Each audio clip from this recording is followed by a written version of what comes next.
Alhamdulillahi Rabbil Alamin ala ni'matil iman wal islam wa kafabi. Assalatu wassalamu ala ashrafil anbiya'i wal mursalin wa ala alihi wa sahbihi ajma'in. Amma ba'du. Yang pertama-tama dan yang paling utama, marilah kita panjatkan puja-puji syukur kita kehadirat Allah Subhanahu wa Ta'ala yang telah menciptakan langit, bumi, tumbuhan, hewan, aku dan kamu. Dan langkah yang kedua kalinya, tak bosan-bosan kita kirimkan selawat beserta salam kepada junjungan alam, buah hati Siti Aminah, intan permata dari kota Mekah. Dia tidak pernah memakai dasi, apalagi bercaci maki. Dia tidak pernah memakai motor, apalagi berkata kotor. Man huwa kata orang Arab, siapa dia kata orang Indonesia, yakni Nabi Muhammad sallallahu alaihi wasallam. Salawatnya yang berbunyi, Allahumma salli ala sayyidina Muhammad wa ala ali sayyidina Muhammad. Yang saya hormati Bapak Camat Tabir beserta truk-truknya. Yang saya hormati para majelis guru, dan yang saya hormati alim ulama, cerdik pandai tua tengganai, yang gedang tidak disebut namanya, yang kecil tidak pula saya sebut gelarnya. Baiklah, saya tidak akan memperpanjangkan mukadimahnya, langsung saja. Adapun judul ceramah saya pada kali ini ialah memperingati Isra dan Mi'raj. Hadirin yang berbahagia, kita patut bersyukur yang sedalam-dalamnya karena kita masih diberi kesempatan untuk menghadiri acara Isra dan Mi'raj. Memperingati Isra dan Mi'raj bukan hanya sekedar cerita makan bersama lalu pulang. Akan tetapi apapun yang kita dengar dari Tuan Guru nanti dapat kita amalkan dalam kehidupan kita sehari-hari. Hadirin yang saya muliakan, Isra dan Mi'raj Nabi Muhammad sallallahu alaihi wasallam adalah kejadian yang sangat luar biasa yang tidak akan nyambung dengan otak kita yang lemah ini. Karena kalau menurut akal kita, bagaimana bisa? Bagaimana mungkin jarak yang begitu jauh dapat ditempuh dengan waktu yang begitu singkat?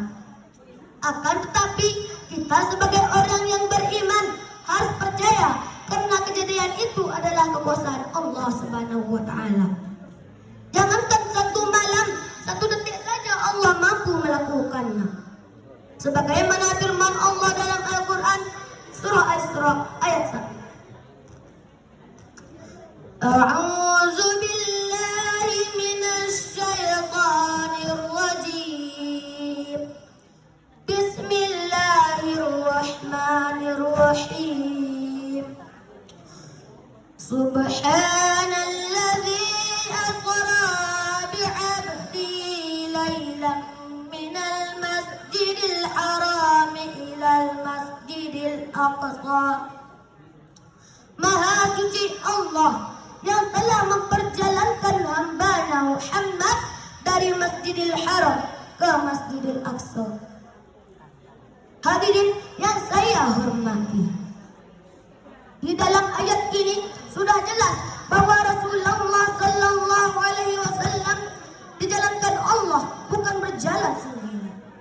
Untuk lebih nyambung dengan otak kita, saya ingin bertanya, Pak, Bu, Bu, percaya gak kalau seekor semut pergi ke Jambi cuma dengan waktu 2 hari? Percaya gak? Kalau kita melihat kemampuan semut, tidak mungkin. Akan tetapi, kenapa semut pergi ke Jambi cuma dengan waktu 2 hari? Karena dia masuk kantongnya Pak Sopir. Disitulah otak kita baru nyambung. Iya. Hadirin yang saya saya muliakan. Apa tujuan Rasulullah sallallahu alaihi wasallam di Isra Mi'rajkan oleh Allah Subhanahu wa taala? Tujuannya ialah ingin menjemput wahyu salat. Dan setelah itu diwajibkan kepada seluruh umat Islam tanpa terkecuali. Siapapun kamu, orang kaya kek, orang miskin kek, pak camat kek, pemuda kek, polisi kek, guru-guru kek, dokter kek, apalagi orang tua yang sudah kakek-kakek dan nenek-nenek. Ustaz, saya kok sibuk gawe kantor, terus sempat sembahyang, wajib sembahyang kata Ustaz. Ustaz, saya kok ngurus sawit, terus sempat sembahyang, wajib sembahyang kata Ustaz. Sembahyang itu tidak lama Pak, Bu, paling-paling cuma 5 menit.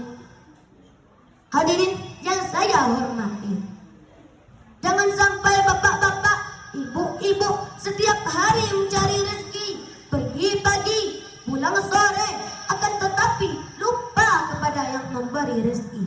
Akhirnya dipanggil sang ilahi. Disitulah penyesalan datang, tapi itu tidak akan berguna lagi. Mungkin inilah ceramah yang dapat saya sampaikan. Sebelum saya menutupi ceramah, saya ada sebuah nyanyi. Di suatu malam di bulan Rajab, Allah memanggil Nabi Muhammad untuk menerima wahyu salat sehari semalam 17 rakaat dari Masjidil Haram ke Masjidil Aqsa, dari Masjidil Aqsa ke Sidratul Muntaha. Subuh 2 rakaat, zuhur asar 4, maghrib 3, isya 4.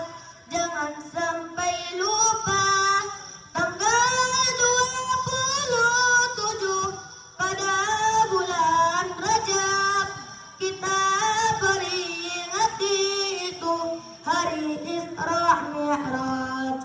Kita peringati itu hari Isra Mi'raj. Kalau ada jarum yang patah, jangan disimpan di dalam peti. Kalau ada kata-kata